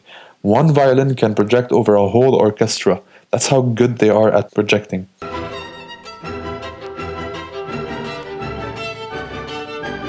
That being said, there are good reasons why guitars have never been a staple of the orchestra, even though classical guitar pieces exist, and also composers really like the guitars as an instrument. Guitars suck ass at projection. Almost all classical guitar performances use amplification for their guitars, because that's the only way a guitar can be heard. Julian Bream, though, said fuck that and performed without amplification, but he's playing an extremely expensive guitar that projects better than the pieces of shit Miguel is playing. Also, for those who care, Gilles Carnal, a French guitar luthier, has developed a new system that promotes superior projection according to his clients by mimicking the violin family style of detaching the neck from the top plate of the guitar and letting it vibrate more freely. There's also holes on the sides, and the overall design of the top plate bottom is done very differently. Instead of having 3 bars going on top, he has cross beams of carbon fiber, which promote also added level of the ability to resonate. I can't speak to its projection abilities because I'm sure that the pricing of one of those guitars must crush all of us poor and starving musicians. P.S. I'm not a musician, I've just had the guitar for a while. But anyone who's a professional who owns one has always talked positively of them, although I'm pretty sure I've never seen anyone use them in a performance. I'm not sure why. How is Ernesto not hearing that? He's so distracted he didn't notice the music stop and some baby playing fake guitar. Fight me, flamenco fucks. So you mean to tell me that Miguel is playing louder than a speaker-connected movie scene that's playing? No, save the guitar. If the kid drowns, it's his fault for not knowing how to float like babies know to. Also, how is he knocked out? Man, all the guitars depress me. Can I get one, please? Ernesto, please? It was fun, saying goodbye to my hometown, heading off on my own. Leaving your family? See, I could not have done it differently. One cannot deny what one is meant to be. You know, for a villain, I gotta admit, I like his style. Do what you want. Family is often a burden that stops you from doing what you want and can do. The important part is to pay them back when you can, because they'll follow you around with "I've paid for your food and I've paid for your school" bullshit. It's a long story. Don't worry about it. The fireworks have begun. I have a question for all you Western folks.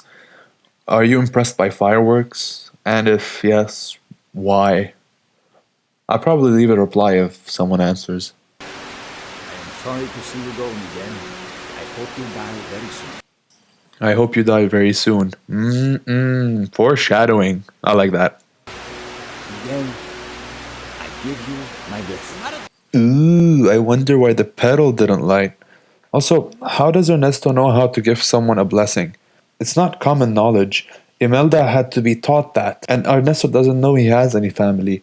And either way, having a living person in the land of the dead is obviously rare, or else no one would react that way. So Ernesto having to do this before is doubtful. Consistency. In the movie, Don Hidalgo poisons the drink.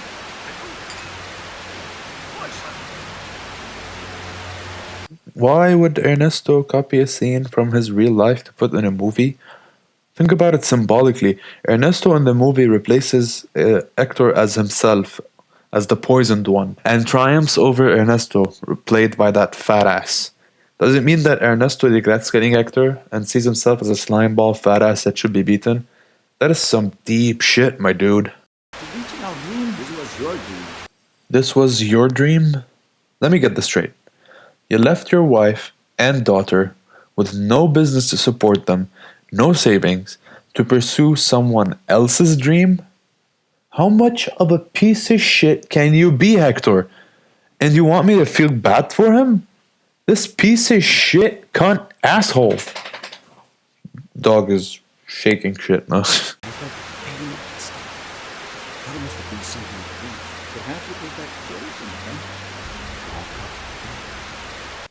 I woke up dead is a paradoxical statement. How did Ernesto just have poison at the ready? Did he plan that shit for later and had to do it sooner? Or though if he kills him when they are famous, then more eyes would be on them, increasing the probability of being captured. Further, Ernesto makes it sound like they were really close to making a break in their musical careers. Now, when we're this close to reaching our dream, Does that mean that Hector walked away from fame and fortune because he didn't want to wait a few more weeks and then come back to his wife and daughter a celebrity and have them live like royalty? And don't tell me Imelda wouldn't take that money. She would agree. It was just bad luck. I never thought of you like that. That's you. This doesn't make sense. There's no reason for Hector to believe that he was actually poisoned. There's no substantive proof, and he is well over his death, so he wouldn't be irrational. Also, Ernesto, killing someone for their work is way overkill. You don't need to do that, man. You can just steal the notebook and let him go home, and then become famous with his songs. And he couldn't do shit about it. And incoming, the missed opportunity. It would have made sense if Ernesto stole the notebook and then killed Hector after he tried to expose him. Then Hector, being bitter and resentful, describes how it is impossible to get to Ernesto, and then thinking that Miguel is his grandson, he uses him for revenge, which would explain why he is such a liar and manipulator in the beginning. Then Hector fails and learns that Miguel is his family, and makes amends with his anger to Ernesto by realizing that even in death, he is richer and more accomplished by having a family that cares. Miguel and Coco in this scenario. I feel like, look, I'm not a writer, I'm a shit writer, but I'm 100% sure those stories would make way more sense and would be way more rewarding when it comes to the family message. You'll be willing to do whatever it takes to seize your moment. So, seize your moment now became an evil line used by an evil person. I think it might work from a writer's standpoint to show contrast, but I don't like the idea that Miguel will have to be taught that seizing your moment is something evil. Because, I mean, the message of the movie is that Imelda figured out a way to support her family, but she did it by seizing her moment, not by sitting back and doing nothing. The story tells us specifically, seize your moment, figure out a way to survive. Don't wait for some deadbeat asshat to come back.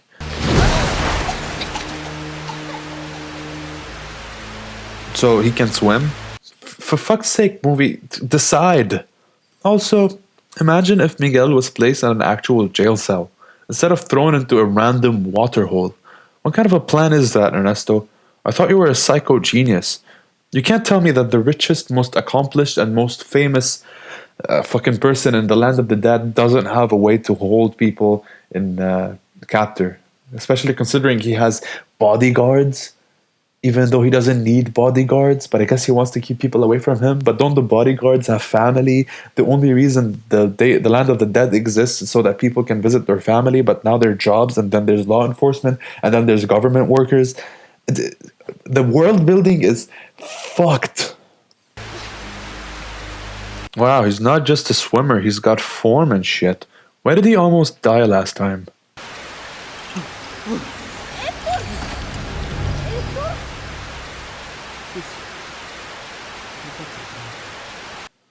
Fuck off. Forgetting you? She's a senile, old, and useless mother that raised a psychopath. You want me to think that she remembers your ass non-stop? Or is the limit being senile? Because then you can't call it forgetting you should just call it brain death. Convenient that he mentioned her name now of all times. How does he know she's the only person who remembers him? He would probably know that from Imelda, but that doesn't mean Coco didn't talk about him. Also, how does he know Coco is alive? I mean, I guess if he didn't die yet, then he's not gonna die, but he doesn't know if she didn't mention him. There's a lot of things that the characters shouldn't know and can't do, but they do and they know. Are those nitpicks or are those actual criticisms? Where does the nitpicks start and the criticisms end? This is...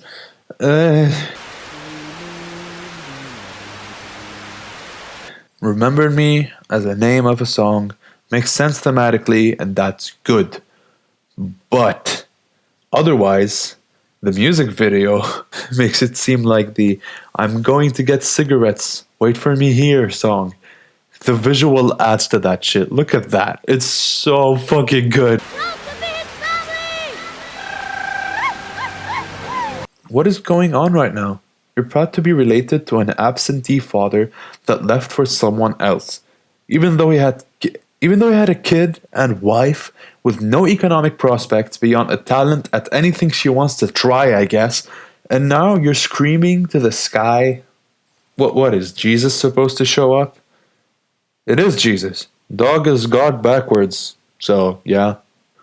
What is Dante supposed to do, though? Why are you happy that he's there? He bought the psychopaths. A dog would first bite the wings before he starts to fly. That's a stupid sentence, I just realized. The whole time! You are a real spirit guide! Why is Dante's transformation dependent on Miguel giving him praise? Those fucks just standing there. Useless. I was so worried. Thank goodness we found you. And there we are. A psycho manipulating its prey into subservience. Oh, and Imelda. Be alone with a child to raise, and I'm just supposed to forgive you.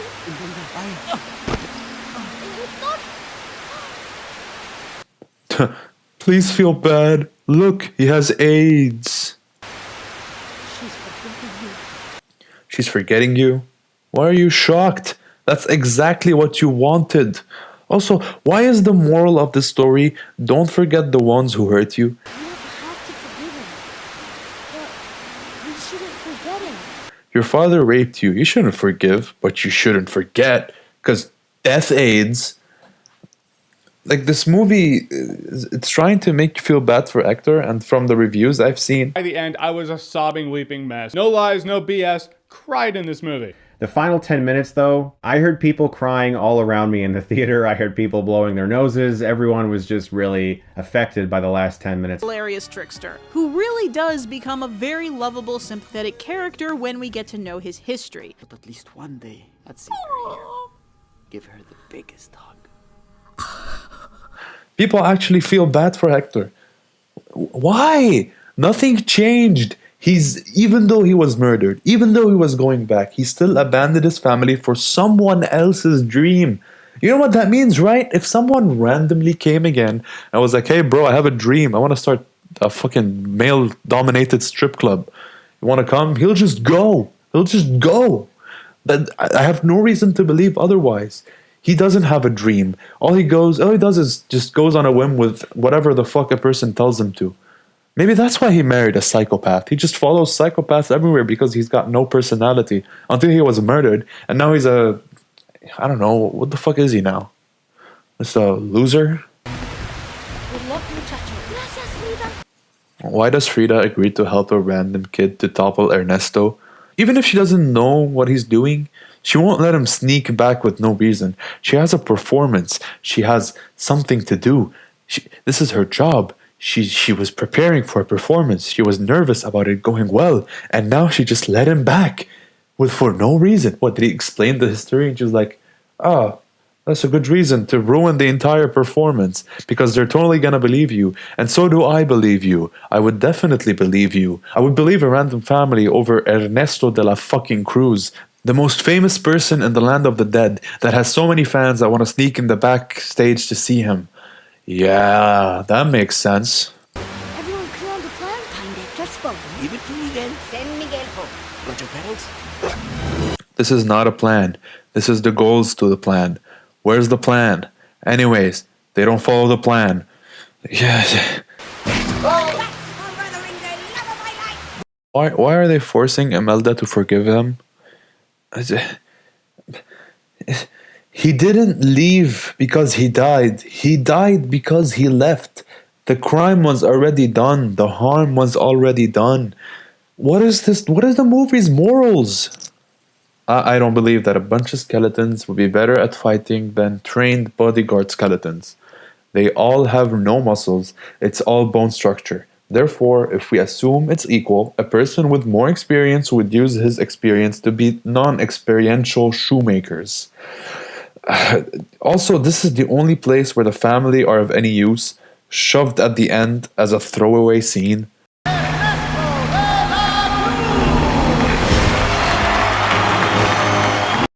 Why are they cheering to a random woman? The announcer mentioned the wrong person, and they're expecting Ernesto, and some person comes out. It's like, whoa, Look at that! Ernesto is trans now, I guess. Why are the bodyguards taking their time? Just pick her ass up and move. You're not gonna ruin the performance by mentioning, oh yeah, there's just some psycho woman, crazy person. She needs to be sent back to fucking Land of the Dead Asylum with fucking Mexican Joker and all that shit. Why is she forgiving Hector? You're giving me a no reason movie. Why are there guitarists in the orchestra? They are inaudible. Also, why are there orchestra just like, yeah, we know this. I know how to play this without the sheet music, the practice. Orchestras have to practice together. There's a reason why there are practice sessions, instead of having musicians practice at home only. Orchestras practiced on Zoom during the pandemic. You can imagine what kind of a fucking shit show that was. The bodyguards are trying to get a photo? Why not just take her ass? Who cares about the photo at this point? Oh yeah, she needed the mic and now she doesn't. Somehow. Neither does he. Awesome.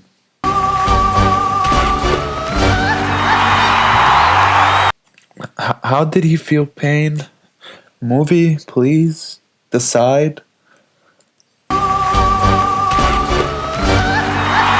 Why does the audience cheer a foot being stepped on and a photo stealing contest?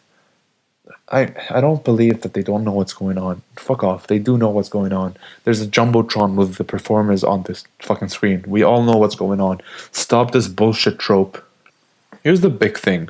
If you hear any rendition of La Llorona, it's a slow and musical piece instead of upbeat because it's a song about tragedy. Don't sing it like it's a pop song.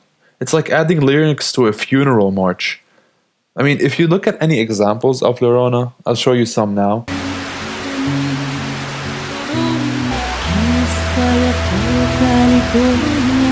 They're all so slow and so majestic. And then you have this here. Fucking DJ crap. Fuck off. I get her liking singing again, especially if it was a great thing when she was still alive. But that doesn't mean forgiveness. No, just take your time. No, keep stalling. That's good. Imagine if Hector got an AIDS jitter while playing. That's fine. He's not being forgotten this second. And he never music again. He never forget how much your family loves you. Wow, change of heart. Wow, such growth. Because that's how that works. You're a victim of shitty crime committed by an asshole husband. Just think the pain away. You're not going anywhere. Ooh, didn't see that one coming. Why is there a random mic at the edge of the world? Let him go back to the land of the living with your photo to keep your memory alive. Why do audiences think that this is real? Why don't they think it's part of the performance instead of a real thing? They believed that the foot smash and the bodyguards were part of the performance. Selective reasoning. So, why didn't Ernesto just break his neck or something? He's a murdering psychopath. Doesn't he wonder how they get out of the sinkhole?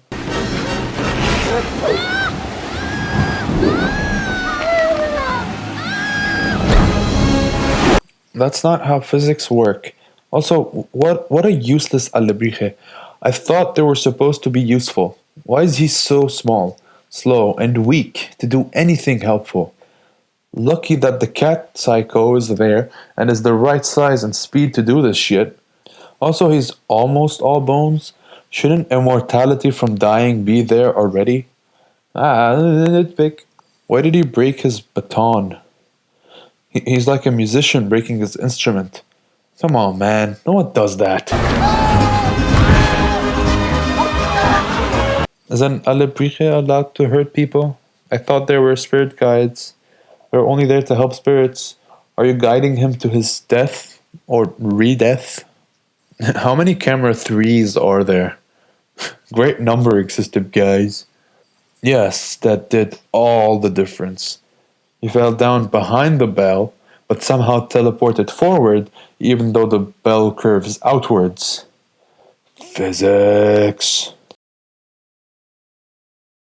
What camera caught that? Let me know. Fucking Hector. Couldn't wait the second before getting the limelight again. It's almost sunrise. It's not almost sunrise, it's sunrise. No, just take your time. The guitar's on the floor. Oh, fuck. Yeah, no one notices some kid stealing a guitar. Cool. Miguel's family is actually searching for him. I accept that and I like that. What are you doing with that? Give it to me. Let me get it. Yeah, that's the part right now. Not where were you? Probably kidnapped or something. Yeah, the guitar is priority number one, you fucking psycho bitch. Look at that hand difference. Jesus.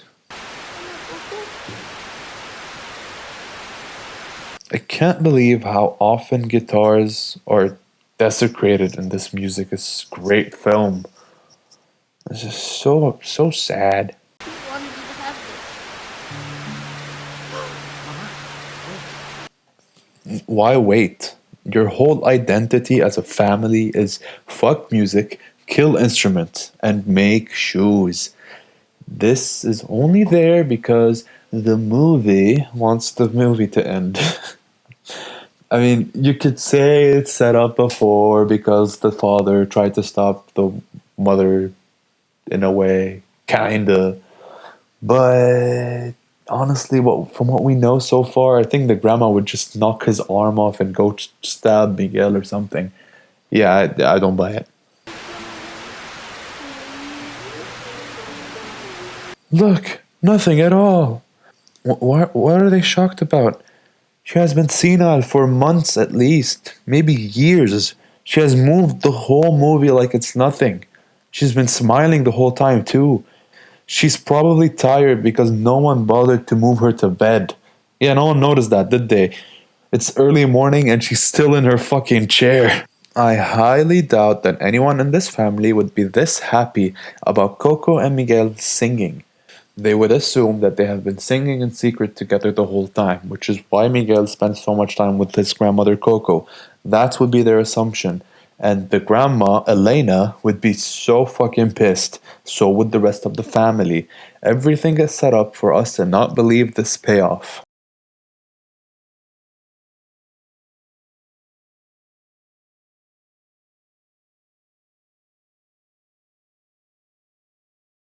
Loved you so much, huh? He left you when you didn't have pubes yet. My grandfather at least waited till my mother hit double digits, although we don't have him on our Ofrenda. Oopsie. She doesn't know him. Why is she so lovely-dovey with him?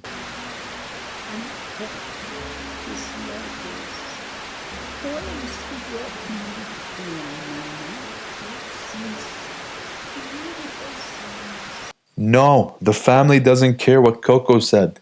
They all hate him for leaving.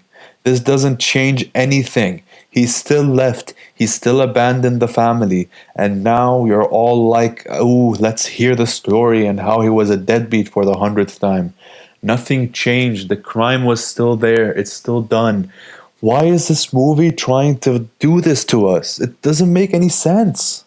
Why does Coco need to remember him, by the way? Miguel remembers him now, and he's alive. So this whole thing is stupid.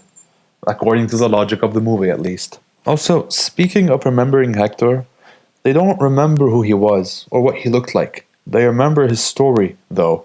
He was a musician that abandoned the family. That is all you need for a story, so Hector wouldn't have been forgotten. He is remembered as an asshole. Plot hole or what is it?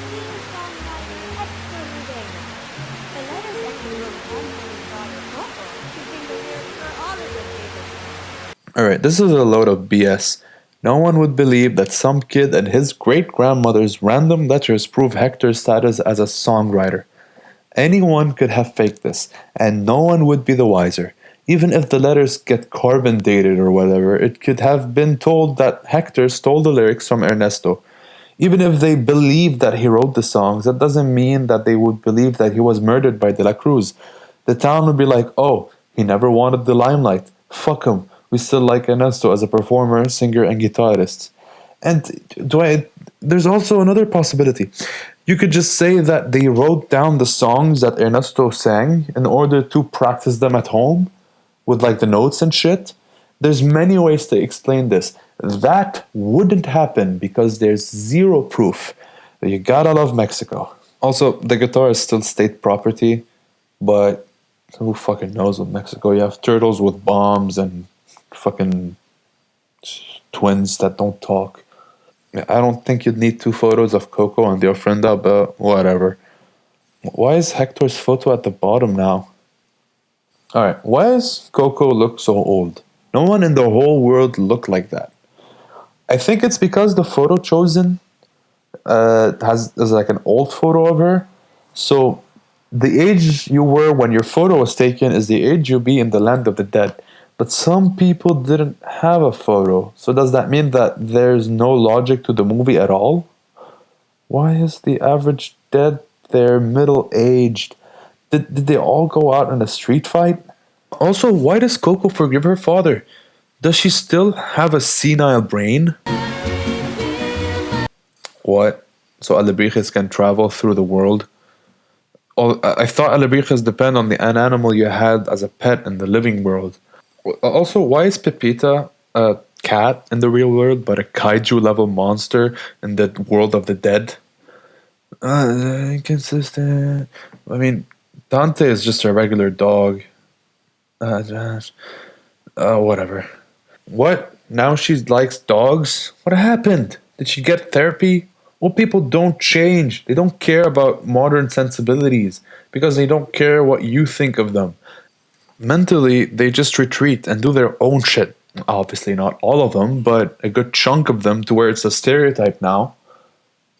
Alright, movie. You want me to believe that in 1 year, the family who was so against music they would shit themselves at the thought of music, and now the 2 kids can play fucking an accordion and a violin. They are some of the hardest instruments to pick up. I'll tell you a story. I have a neighbor I've never met. They play the violin. Well, play is an exaggeration. They are learning the violin. And they are the most annoying violin players I've ever heard in my vicinity, because they're still learning, obviously. Now, I wouldn't want them to stop, because music is a skill and you should stick with it. But that doesn't change the fact that violin is hard to learn. I've taken violin lessons. It fucking sucks. My neighbor has been playing for a year at least, and they still can't get anywhere near a decent sound.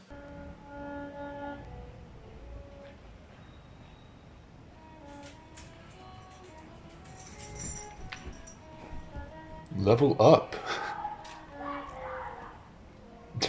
Ignore the people screaming in the background.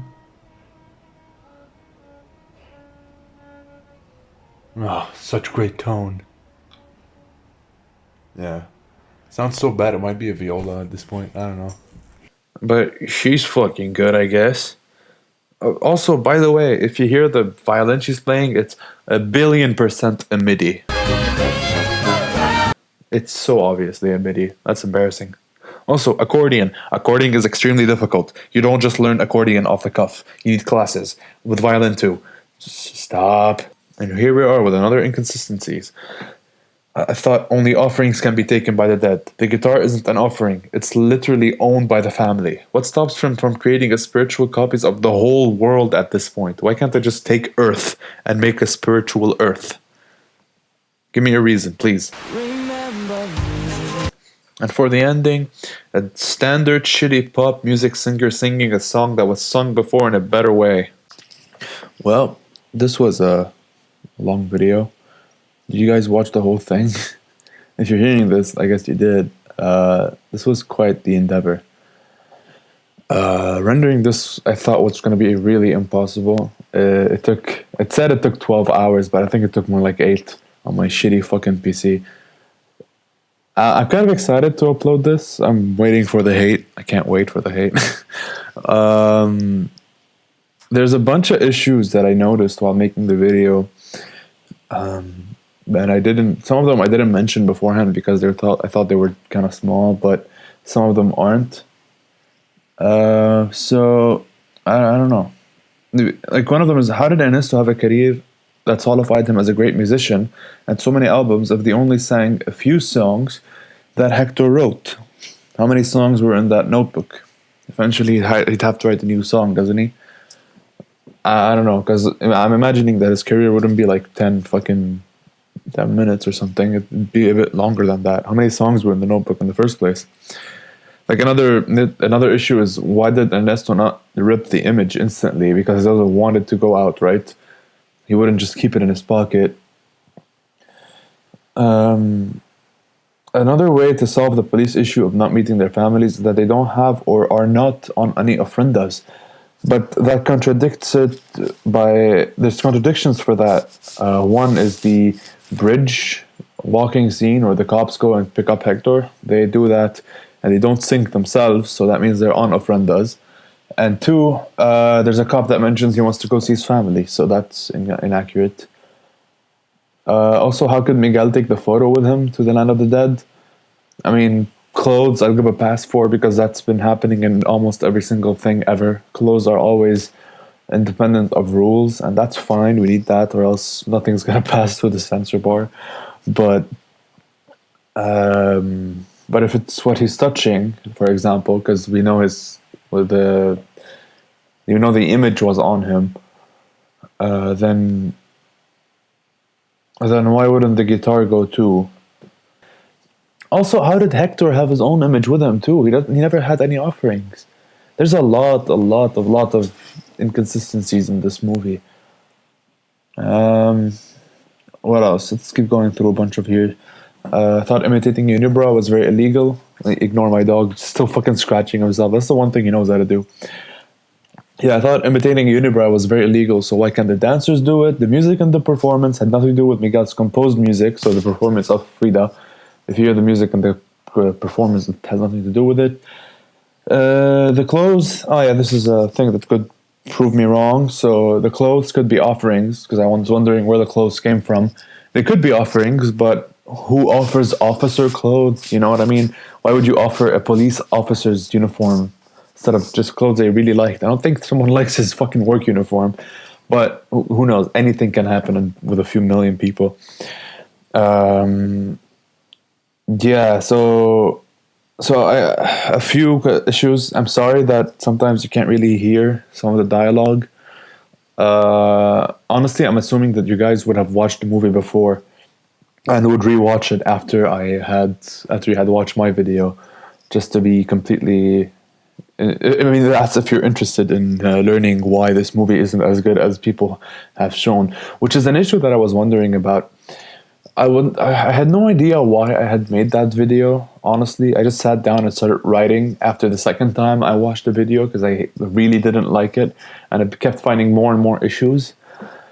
And honestly, if I were to say why I made the video, it's probably because I've only seen positive reviews. The only negative reviews I've seen have been very surface level, like, oh, we saw the story twist coming a mile away. I mean, obviously you did. It's a fucking Pixar. There's nothing that can't be a twist. It's bullshit, but Disney Pixar, whatever. Other than that, I mean, now that I'm rewatching the video, making sure everything's correct, there's a bunch of mistakes, obviously. I'm sorry, but it's such a big fucking video that if I'm gonna have to correct everything and re-render it, it's gonna take forever. Like, I already re-rendered parts of the video that had big mistakes, and then put the final render and cut those parts out and replace them with the parts that I had to correct. And that took like 3 hours to render. My PC is fucking shit.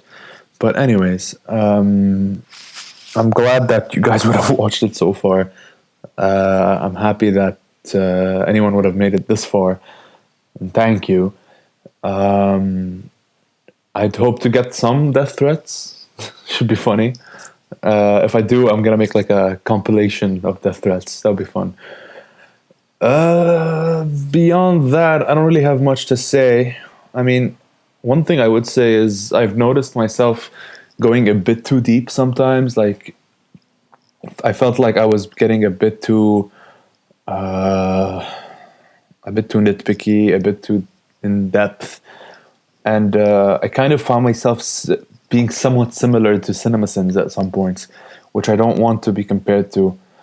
But I mean, I don't have a problem with CinemaSins. They can do whatever they want. Some of their content is funny. Some of their content is funny. Some of their content is stupid, and I don't want to be considered like a clone. I hope not. I never thought of CinemaSins while I was making the videos. I haven't watched them in years. But yeah, the more I kept making the video, the more I realized, like, okay, I'm getting a bit too in depth here with the commentary. But honestly, I feel like everything I have ever said in the video is, even if it's small, they build up with the other issues that we have. So like small problems that come, like why do the skeletons have clothes? That's like a very small issue that can be ignored. But if you add to it the situation of being buried with the clothes on, that would help. But then if you look at Hector and what he was buried in, because I mean, technically, how was he buried? Think about it. He was wearing the mariachi clothes, and Ernesto killed him, and he wants to hide the body. So he probably just dug a shallow grave and put him in it. That's the most realistic situation that would have happened, which means that the clothes that he was wearing were the... If you can hear a car in the background, my fucking trucks everywhere. Yeah, so that means he'd be in his mariachi clothes, but he's not wearing mariachi clothes, he's wearing peasant bullshit. So that means that the clothes that he got were not given to him from the land of the dead, not from the burial. It was given to him from the land of the dead stores, let's say. Or he picked them up discarded on the floor. So does that mean that the clothes themselves are, if the clothes aren't offerings, or if they are offerings, that means he got offering clothes that were old and then discarded? Or it could be that there's a store, which means that if there's a store, there's money, which means if there's money, there's a system for economic prosperity where someone would be making the money, and if their people are making the money, that means that how would they be making the money without any infrastructure? And that adds up into probably the offerings are the only way people make money, because that's the only thing that gets any form of goods into the land of the dead, considering there's literally nothing there to mine, literally nothing there to build. And also, if there's traders, that means there's people that are creating the things to be traded, which means that, because no one's going to be offering 50 guitars for sale, you know? So there's a lot of inconsistent issues that are confusing, and I have no idea how to marry them with the movie. So you see how the small issues build up and build up and build up, and the way I made it work isn't by taking an issue and then condensing it and building on it. Instead, I just went through the movie scene by scene, and then I added stuff on it. Now, obviously, there's a bunch of context missing in the video I'm making for the movie, because I'm expecting everyone to have seen the movie. I hope you wouldn't watch this before you watch the movie. That would be a bit confusing. But overall, the context that was missing is because there's no issues I could find in the scene. So, alright, that was a long rant. If you can hear a dog in the background barking, that's another dog. Yeah, we have dogs here. I hope you enjoyed this video. Go out and watch COCO again and tell me if I'm wrong. And yeah, I'm really looking forward to conversation, honestly, because I just want to get my mind off things. Alright, see ya.